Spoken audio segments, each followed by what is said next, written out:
IT advance मतलब अच्छे brain से अच्छे क्वेश्चन को पूछने का जरिया। उसमें अगर क्वेश्चन ऑर्गेनिक केमिस्ट्री का हो तो मजा ही कुछ और आता है। यहाँ पर आईटी ने आपसे 2025 में पेपर 2 में क्वेश्चन नंबर 3 जब कुछ इस तरह का पूछा था। इसी क्वेश्चन को रेफरेंस लेते हुए और इस वाले सेगमेंट को पकड़ते हुए हमने अपने बुक 10 का दम mastering multi concept organic reaction, इसमें हमने क्वेश्चन नंबर 134 इसमें हमने कुछ इस तरह का क्वेश्चन को करवाया और सबसे पहले आपसे इसके इस सबस्ट्रेट को बनवाया। और आप जब इस सबस्ट्रेट को बना लेते हो उसके बाद इन रिएक्शन को करवाया और कॉरस्पॉन्डिंग प्रोडक्ट को बनवाया। अलोंग विद कुछ और भी रिएक्शन मिक्स हो सकते हैं, उसकी भी मिक्सिंग की जिससे आपके कॉन्सेप्ट पूरी तरह से इनहेंस हो पाए। चलिए ध्यान से देखिए हमने आपसे क्या क्वेश्चन पूछा है। हमने आपको क्वेश्चन दिया एक बेंजीन है और इसके ऑर्थो पोर्शन पे CH2COOET, यहाँ पे CH2COOET देते हुए सोडियम इथॉक्साइड का रिएक्शन है, बाद में वाटर H+ का रिएक्शन है। इससे आपसे फर्स्ट बनवाया। जब फर्स्ट आप बना लेते हो इसके बाद इसका हीट किया है, फिर से जिंक मरकरी HCl का रिएक्शन से सेकंड बनाया है। सेकंड जो बना लेते हो इसमें NBS का रिएक्शन, बाद में अल्कोहलिक KOH रिएक्शन हीट से थर्ड बनाया। जब थर्ड बना लेते हो इस थर्ड के ऊपर HBr पेरोक्साइड का रिएक्शन है, इसके कॉरस्पॉन्डिंग फोर्थ बनाया है। फोर्थ के ऊपर पहले लिथियम, फिर क्यूप्रस आयोडाइड, फिर मिथाइल क्लोराइड के रिएक्शन से फिफ्थ बनाया। जो फिफ्थ बना लेते हो इसके ऊपर ब्रोमीन लाइट के रिएक्शन, बाद में अल्कोहलिक KOH के रिएक्शन से सिक्स्थ बनाया। अब यही सिक्स्थ से आईटी आपसे क्वेश्चन पूछती है, मतलब जो क्वेश्चन आपसे आईटी पूछती है उसको ध्यान से देखो, यही तो क्वेश्चन है।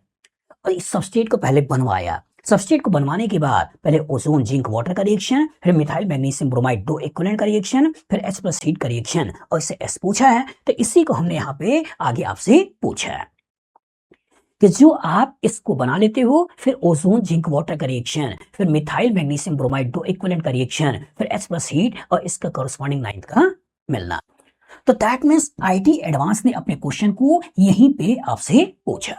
तो पहले मैंने आपसे सीक्वेंस वाइज रिएक्शन कराते हुए इसको बनवाया, बनवाने के बाद फिर जो आईटी ने क्वेश्चन पूछा था उसको करवाया, कुछ एडिशनल रिएक्शन को भी आपसे मिलवाया, समझाया, जिससे आपका कॉन्सेप्ट पूरी तरीके से निखर पाए। तो आप अगर इस तरह की और भी क्वेश्चन की प्रैक्टिस करना चाहते हो तो मेरी जो बुक है 10 का दम, इसे आप लें, अमेज़न पे बुक अवेलेबल है। इस बुक के अंदर हमने कोशिश किया हुआ कि 2013 से लेकर 2026 तक के जो भी आईटी एडवांस में क्वेश्चन आए हैं उन्हीं को रेफरेंस लेते हुए पहले आप चीजों को बनवाया जाए, कुछ केमिकल रिएक्शन करवाया जाए और सिलेबस में रहते हुए कैसे मिक्सिंग की जाती है उस मिक्सिंग को दिखाया जाए और ऑर्गेनिक को आसान बनाया जाए, प्रैक्टिस करवाई जाए और आपकी नॉलेज को एनहेंस कराकर आपकी आईटी की जर्नी को आसान बनाया जाए। चलिए अब आते हैं इसके सॉल्यूशन पे। और मेरे दिमाग में क्या थॉट था, कैसे कैसे थॉट्स को मिलाकर मैंने क्वेश्चन को फ्रेम किया है उसको समझाने की मैं कोशिश करूं। एनालाइज करिए, यहाँ पे हमने दिया एक एस्टर यहाँ है, एक एस्टर यहाँ है और इसका रिएक्शन कर रहे हैं सोडियम इथॉक्साइड के साथ। सोचिए ester having alpha hydrogen on treatment with alkoxide, कौन सा रिएक्शन है?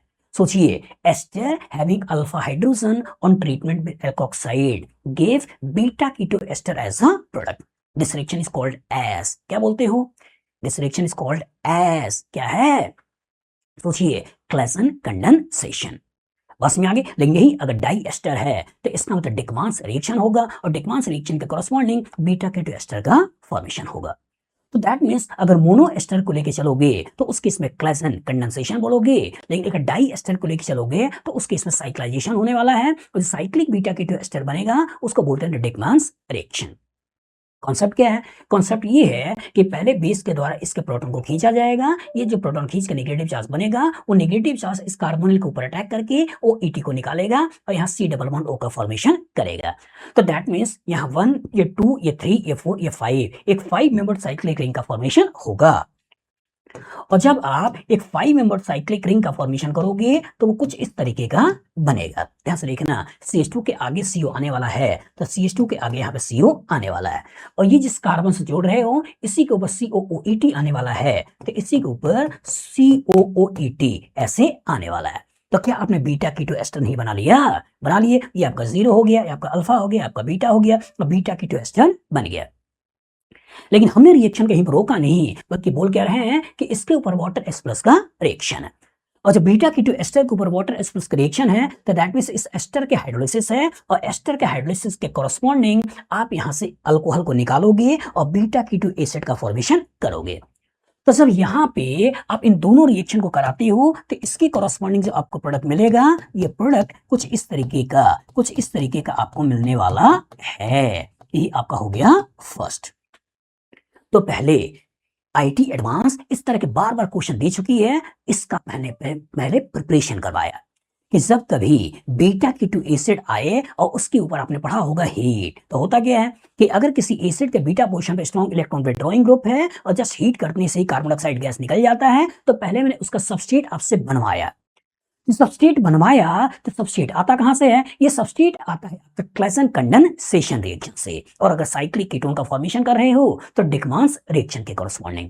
तो पहले मैंने आपसे डिकमांस रिएक्शन के कॉरस्पॉन्डिंग साइक्लिक कीटोन का फॉर्मेशन कराया और इनडायरेक्टली बीटा कीटो एसिड का फॉर्मेशन करवाया। और जो एक बार बीटा कीटो एसिड बन गया उसके बाद बोल रहे हैं हीट। और जो हीट होगा तो होगा क्या? यहीं से कार्बन डाइऑक्साइड गैस निकलेगी और जब कार्बन डाइऑक्साइड गैस निकलेगी तो इसका तो बेंजीन वैसे ही रहेगा, 5 मेंबर रिंग वैसे ही रहेगा, C डबल बॉन्ड वैसे ही रहेगा, यहीं से कार्बन डाइऑक्साइड निकल जाएगा। कार्बन डाइऑक्साइड गैस निकल गया। लेकिन कहानी में ट्विस्ट, अभी आपको रिएक्शन को रोकना नहीं है बल्कि आगे बोल रहा है कि जिंक मरकरी HCl। और जिंक मरकरी HCl है तो दैट मींस फिर से मैंने आपसे क्लेमेंसन रिडक्शन करवाया और क्लेमेंसन रिडक्शन करवाकर इस कीटोन को फिर से आपका अल्केन में कन्वर्ट किया। और जब कीटोन को अल्केन में कन्वर्ट करोगे तो इसके कॉरस्पॉन्डिंग जो प्रोडक्ट बनाओगे वो कुछ इस तरह का बनेगा। ये आपका हो गया सेकंड। तो सोचिए इस तरह के question bar bar IT advance पूछती है। इस कॉन्सेप्ट को पहले आपको सिखाने के लिए कैसे बनता है उस कॉन्सेप्ट को आपको बताया। मतलब कि जब बीटा कीटो एसिड बनाना हो तो सबसे पहले क्लेसन कंडेंसेशन का हेल्प लेकर बीटा कीटो एस्टर बनाते हैं और बीटा कीटो एस्टर बनाने के बाद इसका हाइड्रोलिसिस कराकर बीटा कीटो एसिड का फॉर्मेशन करते हैं। और जब बीटा कीटो एसिड बन गया तो इस पर्टिकुलर के ऊपर अब हीट करोगे और हीट करोगे तो कार्बन डाइऑक्साइड निकलेगा। अगेन कॉन्सेप्ट दिमाग में रखिएगा कि किसी एसिड के बीटा पोजीशन पे स्ट्रॉन्ग इलेक्ट्रॉन विथड्रॉइंग ग्रुप मौजूद है तो जस्ट ऑन हीटिंग हम कार्बन डाइऑक्साइड गैस को निकाल सकते हैं। लेकिन अगर कभी किसी एसिड के बीटा पोजीशन पे स्ट्रॉन्ग इलेक्ट्रॉन विथड्रॉइंग ग्रुप नहीं है और अगर आपको कार्बन डाइऑक्साइड निकालना है तो उस केस में क्या करोगे? तो उस केस में सोडा लाइम को यूज करो, NaOH कैल्शियम ऑक्साइड को यूज करो और उसके कॉरस्पॉन्डिंग कार्बन डाइऑक्साइड गैस को निकालो। लेकिन अगर बीटा पे स्ट्रॉन्ग इलेक्ट्रॉन विथड्रॉइंग ग्रुप मौजूद है तो रिएजेंट को बचाओ और केवल हीट करके भी अब इस कार्बन डाइऑक्साइड को निकाल सकते हो। सोचिएगा अब यहां से अब सेकंड तक आ चुके हो और सेकंड के ऊपर बोल रहा है NBS का रिएक्शन।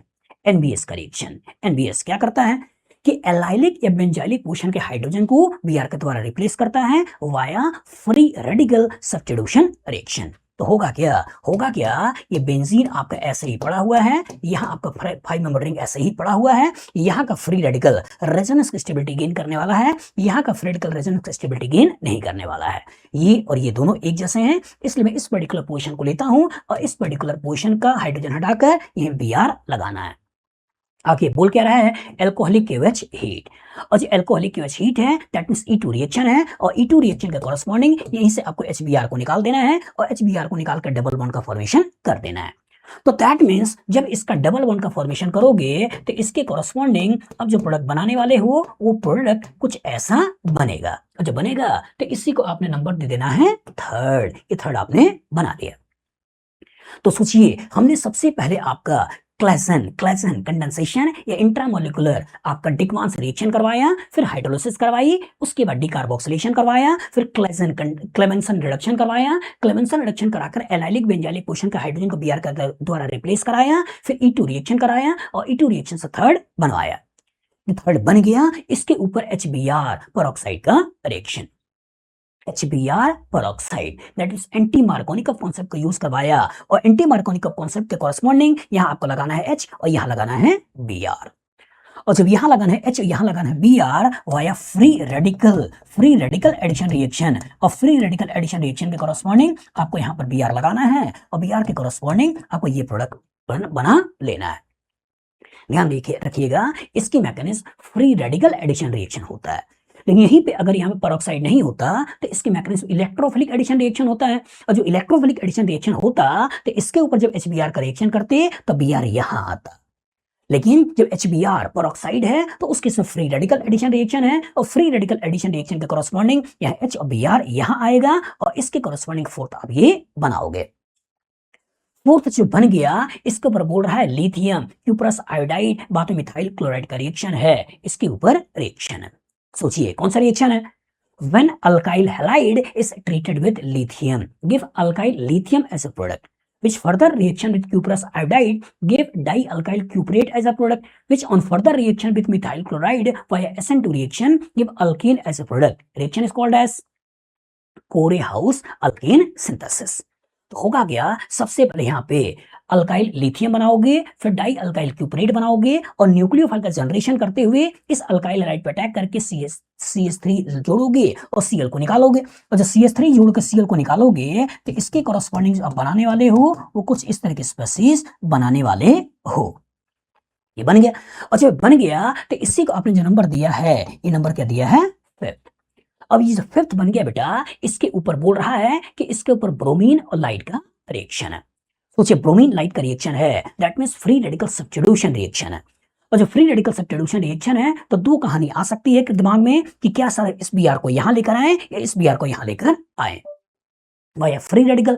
तो जब यहाँ का फ्री रेडिकल बनाने वाले हो तो रेजोनेंस की स्टेबिलिटी मिलने वाली है, लेकिन यहाँ का फ्री रेडिकल बनाने वाले हो तो हाइपर कंजुगेशन और इंडक्टिव इफेक्ट स्टेबिलिटी मिलने वाली है। और आपको मालूम है कि रेजोनेंस की स्टेबिलिटी ज्यादा होती है, हाइपर कंजुगेशन और इंडक्टिव इफेक्ट स्टेबिलिटी उसके कॉरस्पॉन्डिंग कम मिलती है। तो इसलिए यहाँ का फ्री रेडिकल ज्यादा स्टेबल होगा और जब यहाँ का फ्री रेडिकल ज्यादा स्टेबल होगा तो दैट मींस यहाँ पे आपको लगाना है Br। और जब यहाँ पे Br को लगाओगे तो इसके कॉरस्पॉन्डिंग अब जो प्रोडक्ट बनाओगे वो प्रोडक्ट कुछ ऐसा बनेगा, कुछ ऐसा बनेगा। लेकिन कहानी में ट्विस्ट ये है कि यहीं पे आपको रोकना नहीं है, बल्कि बाद में अल्कोहलिक केवेज का रिएक्शन है, अगेन वाया E2 रिएक्शन आपको इसी HBr को निकाल देना है। और जब HBr को निकाल देना है तो इसके कॉरस्पॉन्डिंग अब जो प्रोडक्ट बनेगा वो प्रोडक्ट बनेगा कुछ इस तरीके का प्रोडक्ट बनाना है। और जो प्रोडक्ट बन गया यही हो गया आपका 6th। अब यहीं से IT एडवांस अपने क्वेश्चन को चालू करता है। ये जो 6th आपने बनाया, ध्यान से देखिए, यही तो 6th था। यहाँ पे बेंजीन है, एक 5 मेंबर रिंग है, यहाँ डबल बॉन्ड है और यहीं पे आपका CH3 लगा हुआ है। यही वाली कहानी में हमने सबसे पहले आपसे ये बनवाया। ये बेंजीन है, 5 मेंबर रिंग है, डबल बॉन्ड है, यहाँ मिथाइल लगा हुआ है, ये बन गया। और जो बन गया तो इसके ऊपर बोल रहा है कि ओजोन और जिंक वाटर का रिएक्शन है। तो दैट मीन्स यहाँ पर रिडक्टिव ओजोनोलिसिस है। और जो रिडक्टिव ओजोनोलिसिस है तो इस रिडक्टिव ओजोनोलिसिस के कॉरस्पॉन्डिंग इस कार्बन कार्बन डबल बॉन्ड को तोड़ना है। और जो कार्बन कार्बन डबल बॉन्ड को तोड़ना है तो इसके कॉरस्पॉन्डिंग क्या बनेगा? इसके कॉरस्पॉन्डिंग बेंजीन को तो ऐसे ही छोड़ दो, यहाँ पे आपका हो गया CHO, ठीक है, और एक कार्बन CH2 के बाद COCH3, CH2 के बाद ये हो गया आपका CO और ये हो गया CH3। ये बन गया, ये बन गया आपका 7th। इस 7th आपने बना लिया। तो ओजोनोलिसिस में करते क्या है कि हम कार्बन कार्बन डबल बॉन्ड को तोड़ते हैं, एक ऑक्सीजन उधर लगाते हैं, एक ऑक्सीजन इधर लगाते हैं। इधर ऑक्सीजन लगाओगे तो एल्डिहाइड बन जाएगा, इधर ऑक्सीजन लगाओगे तो कीटोन बन जाएगा। ये आपने बना लिया। जब ये आपका 7th बन गया, इसके ऊपर बोल रहा है कि मिथाइल मैग्नीशियम ब्रोमाइड का रिएक्शन है और 2 इक्विवेलेंट का रिएक्शन है। तो एज अ न्यूक्लियोफाइल एक बार न्यूक्लियोफिलिक एडिशन रिएक्शन यहां कराओगे और एक बार न्यूक्लियोफिलिक एडिशन रिएक्शन यहां कराओगे। तो अगर आप यहां पे न्यूक्लियोफिलिक एडिशन रिएक्शन कराते हो, ध्यान से देखना, समझना, यहाँ पे अगर न्यूक्लियोफिलिक एडिशन रिएक्शन कराते हो तो OH मिथाइल मिथाइल ऐसे बन गया। और यहाँ अगर आप न्यूक्लियोफिलिक एडिशन रिएक्शन कराते हो तो यहाँ आपका OH कुछ ऐसे बन गया। इसके ऊपर अटैक किया और अटैक करके कॉरस्पॉन्डिंग सेकेंडरी अल्कोहल और कीटोन के ऊपर अटैक किया और कीटोन के ऊपर अटैक करके कॉरस्पॉन्डिंग टर्सरी अल्कोहल, ये आपने इनडायरेक्टली 8th बना लिया। और जब 8th बन गया, ये जो 8th बन गया, अब इसके बाद क्या कह रहा है? इसके बाद कह रहा है बेटा कि 8th के ऊपर H+ हीट का रिएक्शन है और इसमें मोनोसाइक्लिक कंपाउंड बनाना है। और जो H+ हीट का रिएक्शन है तो H+ क्या करेगा? H+ इसी OH को प्रोटॉन देकर वाटर के रूप में निकालेगा, कार्बोकैटायन का फॉर्मेशन करेगा, बगल से प्रोटॉन को निकालना है, डबल बॉन्ड का फॉर्मेशन करना है। यही काम यहाँ भी करना है, यहाँ से वाटर को निकालना है, कार्बोकैटायन का फॉर्मेशन करना है, यहाँ के H निकालना है और डबल बॉन्ड का फॉर्मेशन करना है। तो दैट मींस इसके कॉरस्पॉन्डिंग क्या करने वाले हो? इस बेंजीन को तो वैसे ही बना लो, यहाँ आपके पास एक डबल बॉन्ड का फॉर्मेशन है। इसी तरीके से इधर आ जाओ तो यहाँ पे आपके पास एक डबल बॉन्ड का फॉर्मेशन है, यही बन जाएगा 9th, क्योंकि बोल रहा है मोनोसाइक्लिक कंपाउंड का फॉर्मेशन करना है। लेकिन यहाँ क्या बोल रहा है? बाईसाइक्लिक। तो बाईसाइक्लिक कैसे होगा? बाईसाइक्लिक होगा कि जब यहाँ से आप OH को निकालोगे एज अ वाटर और कार्बोकेटाइन का फॉर्मेशन करोगे तो ये OH एज अ न्यूक्लियोफाइल इसके ऊपर अटैक कर देगा, और जब ये एज अ न्यूक्लियोफाइल इसके ऊपर अटैक कर देगा तो साइक्लाइजेशन करा देगा। कितने मेंबर रिंग बनी? ये हो गया 1, ये हो गया 2, ये हो गया 3, ये हो गया 4, ये हो गया 5, और इसका अटैक होने वाला है, दैट मीन्स हो जाएगा 6 मेंबर। तो दैट मीन्स यहाँ आपने जो बेंजीन था, इस बेंजीन को तो बना ही लिया, एक 6 मेंबर रिंग का फॉर्मेशन के बारे में सोचिए। इस कार्बन पे मिथाइल और इसके आगे ऑक्सीजन है, और इस ऑक्सीजन के आगे वाले कार्बन पे 2 मिथाइल है, इसके आगे आपका CH2 है, और दैट मीन्स ये आपका ओवरऑल स्ट्रक्चर 10th वाला बन गया। यही तो बना। सोचिए कितनी अच्छी तरीके से मैंने रिएक्शन को मिलाने की कोशिश किया है। कॉन्सेप्ट को देखिए, इसके कॉरस्पॉन्डिंग आपका डिकमांस रिएक्शन, और कैसे हम डाई एस्टर को बीटा कीटो एस्टर में कन्वर्ट करते हैं। इसके बाद हाइड्रोलिसिस, मतलब डिकमांस रिएक्शन हाइड्रोलिसिस, इसके कॉरस्पॉन्डिंग बीटा कीटो एसिड का बनना। इसके कॉरस्पॉन्डिंग आपका डी कार्बोक्सिलेशन, इसके कॉरस्पॉन्डिंग क्लेमेंसन रिडक्शन, और इसके कॉरस्पॉन्डिंग आपको पहले एसिड का हटाना, फिर कीटोन को अल्केन में कन्वर्ट करना। इसके कॉरस्पॉन्डिंग एलाइलिक ए बेंजाइलिक पोजीशन का हाइड्रोजन को Br के द्वारा रिप्लेस करना। इसके कॉरस्पॉन्डिंग HBr को निकालना और कॉरस्पॉन्डिंग डबल बॉन्ड का फॉर्मेशन करना। और जब डबल बॉन्ड आ गया, बेंजीन आ गया, CH2 आ गया, तो दैट मीन्स अब यहां से HBr peroxide, that means anti Markovnikov concept को मिलाते हुए इस पर्टिकुलर थर्ड से फोर्थ का बनाना। थर्ड से जब फोर्थ बन गया, उसके बाद कार्बन कार्बन बॉन्ड को कैसे जोड़ते हैं, नंबर ऑफ कार्बन कैसे बढ़ाते हैं, उसमें कोरे हाउस अल्केन सिंथेसिस का हेल्प लेते हुए हमने आपसे ये बनवाया। और ये बन गया तो फिर से इसको ब्रोमीन लाइट का रिएक्शन, दैट मीन्स अल्कीन का रिएक्शन करवाया, अल्कोहलिक KOH, दैट मीन्स फिर से E2 रिएक्शन करवाया, और इसके कॉरस्पॉन्डिंग आपसे फिर से अल्कीन बनवाया। और जो अल्कीन बन गया तो इसी अल्कीन के ऊपर ओजोलिसिस करवाई, और ओजोलिसिस के कॉरस्पॉन्डिंग आपका एल्डिहाइड कीटोन बनवाया, उसके ऊपर न्यूक्लियोफिलिक एडिशन रिएक्शन करवाया, और उसके कॉरस्पॉन्डिंग अल्कोहल बनवाया, और उस अल्कोहल का डिहाइड्रेशन यहां से HOH, यहां से HOH को निकालते हुए डबल बॉन्ड का फॉर्मेशन करवाया, और इस केस में भी आपका OH निकला है, यहाँ कार्बोकेटाइन बना है, इसका H निकला है, अगेन यहाँ से वाटर निकला है, और वाटर निकल के यहाँ भी डिहाइड्रेशन ही है, लेकिन इंट्रामोलिकुलर रिएक्शन करते हुए ईथर का फॉर्मेशन किया है, और इसके कॉरस्पॉन्डिंग 10th बनवाया है। तो दैट मीन्स दोनों पॉसिबिलिटीज को आपसे करवाया है कि अगर मैं इंट्रामोलिकुलर रिएक्शन कराता हूं और इसके कॉरस्पॉन्डिंग प्रोडक्ट बनाता हूं तो डाइईन का फॉर्मेशन करोगे, और इंट्रामोलिकुलर रिएक्शन कराता हूं और उसके कॉरस्पॉन्डिंग साइक्लिक एस्टर ईथर का फॉर्मेशन करना है। तो सोचिए कितनी अच्छी तरीके से मैंने कोशिश किया है कि चैप्टर को मिलाया जाए। तो इस तरह के मिक्सिंग अगर और ज्यादा आप देखना चाहते हो तो मेरी बुक 10 का दम, जो कि अमेज़न पे अवेलेबल है, QR कोड में यहाँ पे दे रखा है, नीचे डिस्क्रिप्शन में लिंक भी है, आप इस बुक को मंगा लो। इस बुक के अंदर 2013 से लेकर 2026 तक के अब तक जो IT एडवांस में क्वेश्चन आए हैं, उन्हीं क्वेश्चन को रेफरेंस लेते हुए हमने 10-10 रिएक्शन को मिलाया है और आपसे कॉन्सेप्ट इनहेंस करने की कोशिश किया है। ये book one and sufficient book है, जिससे आप पूरी ऑर्गेनिक केमिस्ट्री में कैसे चैप्टर को मिक्स किया जाता है, जो आपके सिलेबस के अंदर है, उसको लेते हुए आपको रिएक्शन देखने को मिलेगा। Along with that, अगर आप यहाँ तक आ चुके हो तो मेरे इस चैनल को सब्सक्राइब भी कर लो, वीडियो को लाइक भी कर लो, और अपने दोस्तों से भी बताओ कि जिससे कि वो भी यहाँ पे जुड़ें और अपने कॉन्सेप्ट को इनहेंस करें। अगर आप में से कोई मुझसे 1-to-1 क्लासेस लेना चाहते हैं, ऑर्गेनिक केमिस्ट्री पढ़ना चाहता है, तो आप वो चाहे तो मेरे नंबर 9122057123 इस पर्टिकुलर नंबर पे कॉल कर सकता है, व्हाट्सएप कर सकता है, अपनी क्लासेस को बुक कर सकता है और अपनी ऑर्गेनिक केमिस्ट्री को आसान बना सकता है। Good luck, good day.